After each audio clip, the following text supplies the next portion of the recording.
அனைவருக்கும் வணக்கங்கள். நாணயங்கள் சேகரிப்பாளர்களுக்கு ஒரு நாணயமான பதிவு. ராஜேஷ் கலெக்ஷன் சப்ஸ்கிரைபர்ஸ் அனைவரும் நீடூழி நலமுடன் வாழ வாழ்த்துக்கள். ஒரு சின்ன பதிவு தான். 5 ரூபா காயின் காப்பர் நிக்கல். இந்த மாதிரி நாணயம் ஒரு சில இது பித்தளையில் வந்து கமாமிரேட்டிவ் காயின் கிடைக்கும். அது நீங்கள் தூர எடுத்துடலாம். இதில் வந்து 2004 நிறைய கிடக்கும் அப்படின்னு யாரும் எதிர்பார்க்காதீங்க. அது கிடக்காது. ஆனால் மற்ற எல்லா வருஷத்துலேயும் எல்லாம் மிண்டுமே மிக்ஸு, எல்லா ஈயரும் இருக்கும், எல்லா மின்ட்டும் இருக்கும். 2004 ஹைதராபாத்தோ மும்பையோ அல்லது கொல்கட்டாவோ இருக்காது. விவரம் தெரியாத ஒரு ஆள் மொத்தமாக பதிவு போட்டிருக்காரு. நம்ம அதை அப்படியே வாங்கிட்டோம்னா 2004 அப்புறம் தூர பிறக்கிடலாம் அப்படின்னு யாரும் நீங்கள் கனவு காண வேண்டாம். ஏன்னா நாணயமான பதிவு நாணயங்கள் சேகரிப்பாளர்களுக்கு. அதனால் இதில் வந்து ஒளிவு மறைவு பொய் புரட்டு எதுவுமே இருக்காது. உண்டுனா உண்டு, இல்லைன்னா இல்லை. ஒரு நண்பர் சேர்த்து வச்சு மொத்தமாக கொண்டாந்து கொடுத்தாரு. அவரை இப்படி சேர்க்காதீங்கன்னு நான் சொல்ல முடியாது. 95 நொய்டா மிண்டு என்னுடைய கலெக்ஷனில் இல்லை. இதில் இருக்கா இல்லையான்னு நான் இன்னும் செக் பண்ணவும் இல்லை. இதில் வந்து மிண்டு வாய்ஸாக நான் எதையுமே இன்னும் செக் பண்ணலை. இந்த இதெல்லாம் நல்ல குட் கண்டிஷன் இருக்குது, மீடியம் கண்டிஷன் இருக்குது. ஒரு சில நாணயங்கள் லோ கண்டிஷன் இருக்குது.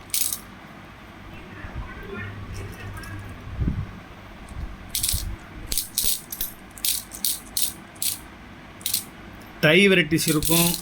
பின்னால் வந்து அந்த ரிம்மில் வந்து இந்த இருக்குல்ல பின்பக்கம் உள்ள அப்படி புள்ளி புள்ளியாக இருக்கா.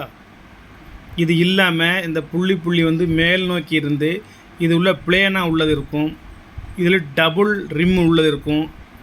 எல்லாமே இதில் கிடக்கு. நான் பார்த்தேன். ஆனால் இன்னும் தனித்தனியாக பிரிக்கலை. உங்களுக்கு ஒரு சின்ன பதிவு போட வேண்டும் என்பதற்காக இதை இப்போ நான் போடுதேன்.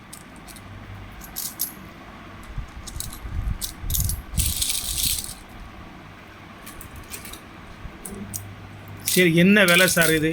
இந்த காயின் வந்து என்ன விலை? இது வந்து 5 ரூபா காயின். ஆக்சுவலாக இது வந்து 5 ரூபா காயின். நீங்கள் யாரும் கலெக்ட் பண்ணி ஏன்டா கொடுத்தால் நான் 6 ரூபாய்க்கு அதை வாங்குவேன். இப்போ இந்த காயினை நான் 7 ரூபாய்க்கு விற்கிறேன். அவ்வளோதான். உங்கள்கிட்ட 1000 காயின் இருந்தாலும் அது 5000 ரூபா, நான் 6000 ரூபாய்க்கு எடுப்பேன். அதில் சந்தேகமே கிடையாது. நான் 7000க்கு கொடுப்பேன். அதுலேயும் சந்தேகம் கிடையாது. ஒரு காயின் விற்றா 1 ரூபா லாபம். இதை அவரை சேர்த்து வச்சு சுமந்து கொண்டு வந்து என்னை பார்த்து கொடுத்து நான் வாங்கி உங்களுக்கு பதிவு போட்டு நீ அந்த 1 ரூபா லாபத்துக்கு நீங்கள் கேட்குறத பூரா நான் அடுக்கி பார்சல் போட்டு அதை கொண்டு போய் நான் போஸ்ட் ஆஃபீஸில் கொண்டு போஸ்டல் போட்டு உங்களுக்கு முன்பக்கம் பின்பக்கம் சைடு எல்லா பக்கமும் நான் ஃபோட்டோ எடுத்து வாட்ஸ்அப்பில் போட்டு அவ்வளோ வேலைகள் இருக்குது. இந்த காயின் கூட எரர் காயின் தான் நான் கையில் வச்சுருக்கேன். தற்செயல் எடுத்தேன். இந்த சைடு ஃபுல்லாக நல்லா சூப்பராக ரிம் எல்லாம் தெரியுது. இந்த சைடு வந்து ரிம்மை காணும். இந்த புள்ளியாக உள்ளது உள்ள இந்த பக்கம் இல்லை, இங்கிட்டலாம் இல்லை. இது ஒரு டை வெரைட்டி காயின் தான். நான் எதையுமே பிரிக்கலை. இதையும் சேர்த்து ஒன்றா தான் போடுவேன். ஒரு காயினோட விலை வந்து வெறும் 7 ரூபா. ஏன்னா இது எல்லாமே நான் கலெக்ட் பண்ணது கிடையாது. கலெக்ட் பண்ணி என்கிட்ட கொண்டாந்து கொடுத்தாங்க. நானே கலெக்ட் பண்ணிட்டு இருந்தால் இது 5 ரூபா தான். 5 ரூபா காயின் காப்பர் நிக்கல் இப்போ கிடைக்க மாட்டேங்குது. இது நீங்கள் ஒன்றும் நீங்கள் வலைத்தளத்தில் போய் வாங்கினீங்கன்னா 100 ரூபாய்க்கு குறையாது. ஒரு காயின் வந்து 100 ரூபா. எல்லாமே நீங்கள் எதை எடுத்தாலும் 100, 150, 200, 250, 300 அந்த மாதிரி தான் ரேட்டு போட்டிருக்காங்க. இதை நீங்கள் இப்படியே வாங்கி நீங்கள் தேவைப்படக்கூடிய எல்லா ஈயருமே நீங்கள் இதில் கலெக்ட் பண்ணி எடுத்துக்கலாம். நானே ஈயர் வாய்ஸாக பிரித்து, நான் மிண்டு வாய்ஸாக பிரித்து ஃபோல்ட்ரு போட்டு அல்லது ஃபோல்ட்ரு போடாமல் உங்களுக்கு கொடுத்தா குறைஞ்சது ஒரு நாணயம் 25 ரூபா ஆகும். சில சமயம் இப்போ ஃபோல்டர் போட்டு கொடுப்பேன், சில சமயம் ஃபோல்டர் போடாமல் கொடுப்பேன். அந்தந்த நேரத்தில் மூடை பொறுத்து. மொத்தம் 46 காயின் வரும், 4600 ஆகும். அதில் பாதி 2300, அதுலேயும் பாதி 1150. ஒரு காயின் குறைஞ்சது 25 ரேட்டு போட்டு தான் உங்களுக்கு இதை மின்ட் வைஸாக இயர் வைஸாக பிரித்து நான் கொடுக்க முடியும். ஏன்னா உட்காந்து உங்களுக்கு பிரிக்கணும், மின்ட் வைஸாக பிரிக்கணும், இயர் வைஸாக பிரிக்கணும். ஒவ்வொரு இயர்லேயும் 4 காயின் எடுக்கணும். Hyderabad mint, Mumbai mint, Kolkata mint, Noida mint, இது ஃபுல்லாக நான் எடுத்து தனித்தனியாக ஃபோல்டர் போட்டு பிரித்து வச்சு உங்களுக்கு ஒரு 46 விதமான நாணயங்கள் கொடுத்தால் நீங்கள் வந்து 1150 கொடுக்க வேண்டியது வரும். அப்படி 1150 கொடுத்தா நான் இதிலே இருந்து கூட ஒன்று உங்களுக்கு ப்ரிப்பேர் பண்ணி எடுத்து தருவேன். டபுள் ரிமி வருது வருங்க, உள்ளே ஃபுல்லாக பிளாங்காக இருக்குது வருங்க. இந்த புள்ளியாக இருக்கிறது வந்து உள்ளே இருக்கணும், உள் சைடாக மடங்கி இருக்கணும். அது மேலே ஏறி உள்ளே பிளாங்காக இருக்குது. இது ஒரு வித்தியாசமான டை காயின். இந்த நாணயம் வந்து காமிக்கட்டுமா? அதை இது ரெண்டுக்கும் வித்தியாசத்தை பாருங்கள். இதில் வந்து அந்த புள்ளியாக இருக்கிறது உள்ள ஒரு இது தெரியும், உள்ள ஒரு டிசைனாக. இதில் வந்து அது தெரியாது. இதில் வந்து டிசைன் மேலே ஏறிடும், உள்ளே வந்து பிளாங்காக இருக்கும். இதில் கீழ் நோக்கி முத்து மாலை மாதிரி இருக்கா, இதில் கோடு மாதிரி சைடில் வரும். இதில் ஒரே ரிம் இருக்கா, இதில் 2 ரிம்மு தெரியும். நடுவில் ஒரு பள்ளம் போட்டு 2 ரிம்மு தெரியும். இந்த 2 காயினுமே வேறு காயின், வேறு டை. இது ஒரு வெரைட்டிஸ். இதையும் நான் இதோட ஒன்றா தான் போட்டுக்கிட்டது. நீங்கள் வேணால் பிரிச்சுக்கிட வேண்டியது. நமக்கு அதுக்குரிய நேர காலங்கள் இல்லை. எல்லா இயரு, எல்லா மின்ட்டு, எல்லா வருஷமும் 92லேருந்து நீங்கள் 92லேருந்து 2003 வரைக்கும் இருக்கும்.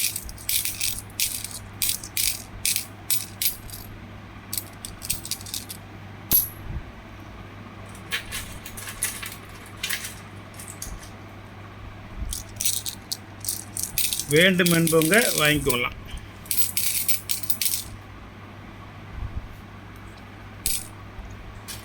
குறையும் அள்ளி போட்டுருதேன். அப்படி வேறு இல்லை, பாக்ஸில் எடுத்து வச்சுக்கலாம்ல. ஒரு காயின் முதல்ல விலை சொல்லிட்டேன், வெறும் 7 ரூபா தான். பிரித்து வேணும்னு சொன்னீங்கன்னா நான் தருவேன் 1150. 46 காயின் வரும். அதில் வந்து 2004 இருக்கும். நான் அந்த 2004 வச்சு தான் கொடுப்பேன். எல்லா இயரும் சேர்ந்து தான் கொடுப்பேன். இதில் வந்து 2004 இருக்காது.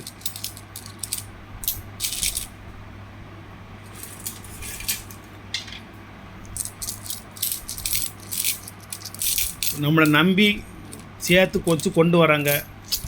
அவங்களுக்கு வந்து நான் ஒரு நாணயத்துக்கு 1 ரூபா கூட லாபம் இல்லாமல் உள்ளதையே வாங்கிட்டு நம்ம அனுப்ப முடியாது. அவங்களுக்கு பஸ் சார்ஜ் இருக்குது.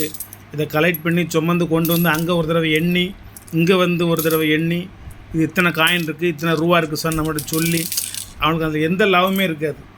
இதில் வந்து ஒரு 500 காயின் இருக்குன்னு வைங்களேன். எக்ஸாம்பிள், நம்ம வந்து அவருக்கு அதிகபட்சமாக 500 ரூபா கொடுப்போம். இந்த 500 ரூபாய்க்கு இந்த 500 ரூபாய் அவர் கலெக்ட் பண்ணுறதுக்குள்ளே அவருக்கு போதும்னு ஆயிடும். 500 காயின் என்கிட்ட கொடுத்தா அவருக்கு நான் 500 ரூபா கொடுப்பேன். அந்த 500 ரூபாயில் அவருக்கு போக்குவரத்து வந்து பிறகு ஒரு 100 ரூபா ஆயிரும், பாக்கி 400 ரூபா. அது ஒரு நாள் வேலையை போட்டுட்டு என்கிட்ட வரணும் பார்த்துக்கோங்க. ஒரு நாள் அவர் உழைக்கிற வேலையை போட்டுட்டு இதை கொண்டுக்கிட்டு என்கிட்ட வரணும். 500 காயின்னா 2500 ரூபா வரும். ஒரு 500 சேர்த்து 3000 கொடுப்போம். அந்த 3000த்துக்கு அவர் 2500 சொந்த காசை கொடுத்து அலைஞ்சு திரிஞ்சு கலெக்ட் பண்ணி நம்மகிட்ட கொண்டாந்து கொடுத்து ஒரு 500 ரூபா லாபம் பார்ப்பார். அவ்வளோதான்.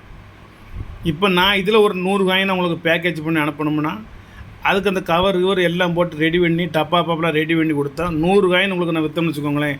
அதில் செலவெல்லாம் போக ஒரு 50 ரூபா இருக்கும். 100 ரூபா இருக்கும், அதில் 50 ரூபா செலவாயிடும். அதுக்கு 1 மணி நேரம் ஸ்பெயின் பண்ணணும். உங்களை வேலைகளை போட்டுட்டு உட்காந்து அடுக்கி கவரில் போட்டு கெட்டி அப்புறம் பார்சல் போட்டு அட்ரஸ் எழுதி எல்லா வேலையும் போக மிச்சம் ஒரு 50 ரூபா இருக்கும். இது லாப நோக்கத்தோடு இதை நான் விற்பனை செய்யவில்லை. என்கிட்ட வந்து இது நிறையா இருக்கிறதுனால கொஞ்சம் ஒரு 3-4 பேரை கொடுத்துட்டோம்னா மிச்சத்தை நம்ம பயன்பாட்டுக்கு வச்சுக்கிடலாம் அப்படிங்கிறக்காண்டி இதை நான் கொடுக்குறேன். வேண்டுங்கிற நண்பர்களை நீங்கள் வாங்கிக்கொள்ளலாம். நன்றி, வணக்கம், வாழ்த்துக்கள். சப்ஸ்கிரைப் பண்ணுங்கள், ஷேர் பண்ணுங்கள், லைக் பண்ணுங்கள், கமெண்ட் பண்ணுங்கள். ஒரு காயின் வெறும் 7 ரூபா தான். அப்புறம் நிறைய பேர் கேட்டாங்கிறதுக்காண்டி 8 ரூபா 9 ரூபா 10 ரூபாலாம் ஆக்க மாட்டேங்க. சொன்னது தான். ரூபாய்க்கு குறைஞ்சி கொடுக்கக்கூடிய வாய்ப்புகள் எல்லளவும் இல்லை, அதிலும் சந்தேகம் கிடையாது. நன்றி.